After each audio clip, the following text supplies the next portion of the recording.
ছাগল খাসি যারা করে সবগুলো কিয়ামতের ময়দানে। খাসি কোরবানি করা কি হালাল না হারাম?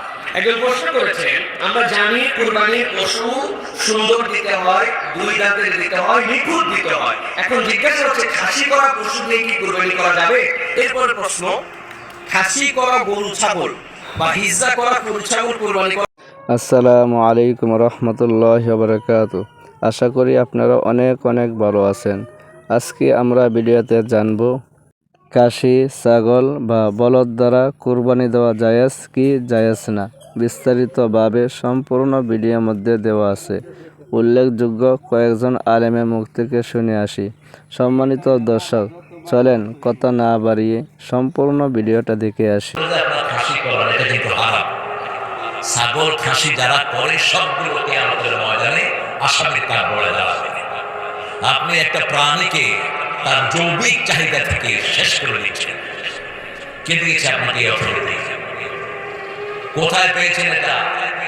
সারা মিডল ইস্টের কোথাও তো এই শয়তানি নাই, খাচ্ছে না তারা। আপনার একটু গোস্ত হওয়ানো লাই মনে হবে খাসি করে দিচ্ছে। খাসি করে দিবেন যারা বিভিন্ন ছেলেদেরকে বলৎকার করে, এদেরকে খাসি করে দিবেন। আছে না ভাই? যেগুলো ছাত্রদেরকে বিভিন্ন ভাবে হয়রানির সম্মুখীন করে, এদের জন্য শাস্তি দেওয়া উচিত। খাসি কোরবানি করা কি হালাল না হারাম?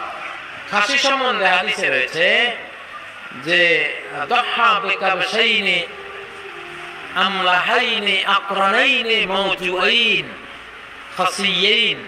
নবী সাল্লাল্লাহু আলাইহি ওয়াসাল্লাম দুটি দুম্বা জবাই করেছেন, যেগুলি সাদা কালো ছিল, শিংওয়ালা ছিল এবং মাওজুআইন বা খাসিয়াইনে খাসি করা ছিল। কি ছিল? তাহলে মুহাম্মদ সাল্লাল্লাহু আলাইহি ওয়াসাল্লাম নিজে খাসি কোরবানি করেছেন। অতএব এর মধ্যে আর কোনো সন্দেহ নেই যে এটা জায়েজ। একজন প্রশ্ন করেছেন, আমরা জানি কুরবানির পশু সুন্দর দিতে হয়, দুই দাঁতের দিতে হয়, নিখুঁত দিতে হয়। এখন জিজ্ঞাসা হচ্ছে খাসি করা পশু দিয়ে কি কুরবানি করা যাবে? খাসি করা নিয়ে অনেকেই অনেক কথা বলেন। এখন আমরা কি করব? প্রিয় ভাইরা, চমৎকার একটা জিজ্ঞাসা। কুরবানির পশুর ক্ষেত্রে রাসূলুল্লাহ সাল্লাল্লাহু আলাইহি ওয়াসাল্লাম শর্ত করেছেন যে এইটা হবে ছাগলের ক্ষেত্রে 1 বছর, গরু, উট, মহিষ এইগুলোর জন্য 2 বছর, অথবা ছাগল অথবা গরু দেখতে পরিপূর্ণতা হয়ে গেছে, বয়সে হয় না, 2 বছরের মতো হয়ে গেছে, তাকে দেখলে সবাই বলে 2 বছরের মতো হয়ে গেছে, নিখুঁত হতে হবে। কান ফুটা, শিং ভাঙা, লেজ কাটা, ফোড়া, প্রতিবন্ধী, চোখ কানা এইগুলো দেওয়া যাবে না। এখন জিজ্ঞাসা যে খাসি যদি করা হয় কোনো পশুকে যদি কর্তন করা হয় তার অন্ডকোষ, তাহলে তো একরকম তাকে এটা বিকৃত করা হলো। শরীয়ত বলছে খাসি করা জায়েজ এবং তার পেছনে যুক্তির 2টা দিক আছে। একটা হচ্ছে তাকে যে খাসি করা হচ্ছে, এই খাসি করার দ্বারা তার অঙ্গহানি করা নয়, খাসি করার দ্বারা তার গোশতের দুর্গন্ধ দূর করা এবং তাকে সুস্বাদু বানানো এবং তার বড়ত্বটাকে প্রকাশ করার সুযোগ করে দেওয়া। এই নিয়তে কেউ যদি খাসি করেন, এটা কেবলমাত্র জায়েজই নয়, উত্তম।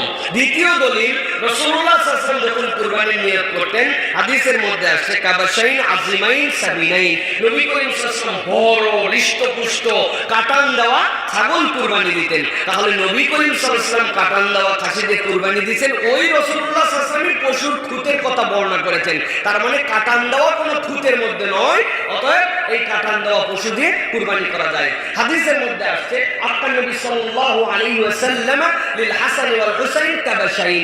নবী হাসান হুসাইন রাদিয়াল্লাহু তাআলা আনহুমার জন্য আকীকার সময় 2টা কাবাশ দিয়ে কাটান দেওয়া এরকম খাসি দিয়ে নবী করিম সাল্লাল্লাহু আলাইহি ওয়াসাল্লাম আকীকা করলেন। তাহলে এইটা জায়েজ। দ্বিতীয়ত একটা কথা হাদিসের মধ্যে আসছে, যেটা আবু দাউদের মধ্যে আসছে, রাসূলুল্লাহ সাল্লাল্লাহু আলাইহি সাল্লাম পশুদেরকে কাটান দিতে নিষেধ করেছেন। ইমাম নববী রাহমাতুল্লাহ আলাইহি সাহিবুত তাহবীর মধ্যে এটার ব্যাখ্যা করেছেন। ইমাম নববী বলছেন, এই যে কাটান দিতে নিষেধ করেছেন রাসূলুল্লাহ সাল্লাল্লাহু আলাইহি ওয়াসাল্লাম, এইটা হারাম পশু যেগুলা, এই পশুদের ক্ষেত্রে হুকুমটা বলবৎ হবে। আপনার পাহারার জন্য বাড়ির বাইরে একটা কুকুর পালেন, ওই কুকুরকে আপনি কাটান দিতে পারবেন না। কুকুর খাওয়াও হারাম, এটা আমাদের হারামের সাথে। শুয়োর হারাম, এটার সাথে মুসলমান সম্পৃক্ত হবে না, এটার কাটানের কাজও কেউ করতে পারবে না। এই সেন্সে রাসূলুল্লাহ সাল্লাল্লাহু আলাইহি ওয়াসাল্লাম এই হারাম পশুর সাথে এটা সংশ্লিষ্ট করেছেন। দ্বিতীয় একদল বলছেন, রাসূলুল্লাহ সাল্লাল্লাহু আলাইহি ওয়াসাল্লাম যদি এই কথা বলেছেনও, তাহলে কোরআনের যেরকম নাসিখ এবং মানসুখ হুকুমের ক্ষেত্রে আছে, হাদিসের হুকুমে এরকম তাকদীর এবং তাখির আছে। রাসূলুল্লাহ সাল্লাল্লাহু আলাইহি ওয়াসাল্লাম শেষ যে আমল করে গিয়েছেন ওইটার প্রায়োরিটি হুকমান বেশি। এই জন্য রাসূলুল্লাহ সাল্লাল্লাহু আলাইহি ওয়াসাল্লাম এই নিষেধ করলেও পরবর্তীতে রাসূলুল্লাহ সাল্লাল্লাহু আলাইহি ওয়াসাল্লাম এটাকে বৈধতা দিয়েছেন, মানে বৈধতার হুকুমের উপরে থাকবে। এখন কেউ বলতেছেন একদম নিষেধ, এটা করলে আমাদের প্রজন্ম ধ্বংস করে দেওয়া হচ্ছে, এটা ভুল কথা প্রিয় ভাইরা। খাসি কাটান দিয়ে খাসির প্রজন্ম শেষ করা যায় না। হালাল কিয়ামত পর্যন্ত বলবৎ রাখার দায়িত্ব আল্লাহ নিয়েছেন। রাসূলুল্লাহ সাল্লাল্লাহু আলাইহি ওয়াসাল্লাম যে পদ্ধতি বলে গিয়েছেন এটার মধ্যে বরকত আছে। আল্লাহ আমাদেরকে বোঝার তৌফিক দান করেন। এরপরে প্রশ্ন, খাসি করা গরু ছাগল বা হিজ্জা করা গরু ছাগল কোরবানি করা যাবে কি? আচ্ছা, খাসি করা গরু এবং ছাগল দিয়ে কোরবানি করা যাবে কিনা, এর উত্তর হচ্ছে যে যাবে।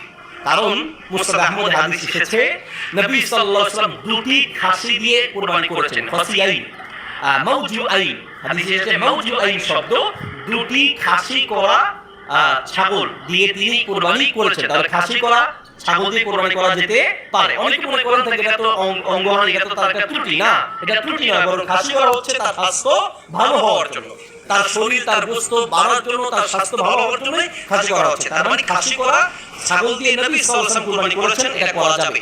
হিজ্জা কোন পশু যদি হিজ্জা মানুষ হয়, হিজ্জা যদি গরু ছাগল হয়ে থাকে, আচ্ছা হিজ্জা যদি গরু বা ছাগলের মধ্যে কোনো হিজ্জার জাত থাকে, তো সেই ক্ষেত্রে ওই গরু ছাগল হিজ্জা হলে সেটা দিয়ে কোরবানি করা যাবে। কোনটা কোনটা দিয়ে কোরবানি করা যাবে না সেটা নবী সাল্লাল্লাহু আলাইহি ওয়াসাল্লাম উল্লেখ করেছেন। সেখানে হিজ্জা দিয়ে করা যাবে না অথবা খাসি দিয়ে করা যাবে না এরকম কোনো নিষেধাজ্ঞা নেই। তাহলে আমরা বলতে পারি খাসি করা হোক অথবা হিজ্জা পশু হোক, সেগুলো দিয়ে কোরবানি করা যাবে।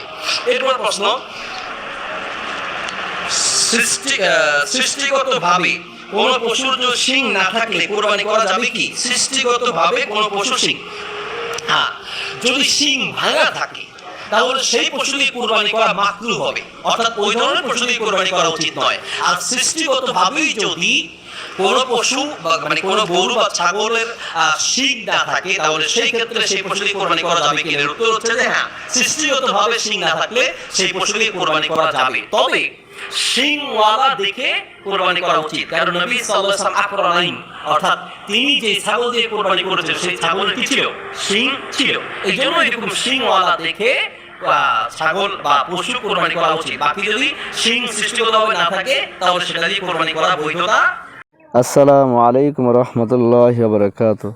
আশা করি আপনারা সম্পূর্ণ ভিডিওটা দেখেছেন এবং পুরো বিষয়টা বুঝতে পেরেছেন। যদি আমাদের ভিডিওটা ভালো লাগে লাইক কমেন্ট সাবস্ক্রাইব করে আমাদের পাশে থাকবেন নতুন নতুন ভিডিও পাওয়ার জন্য। আপনারা ভালো থাকেন, সুস্থ থাকেন। পরবর্তী ভিডিওতে আবার সাক্ষাৎ হবে ইনশাল্লাহ। আসসালামু আলাইকুম রহমতুল্লাহি ওয়া বারাকাতুহু।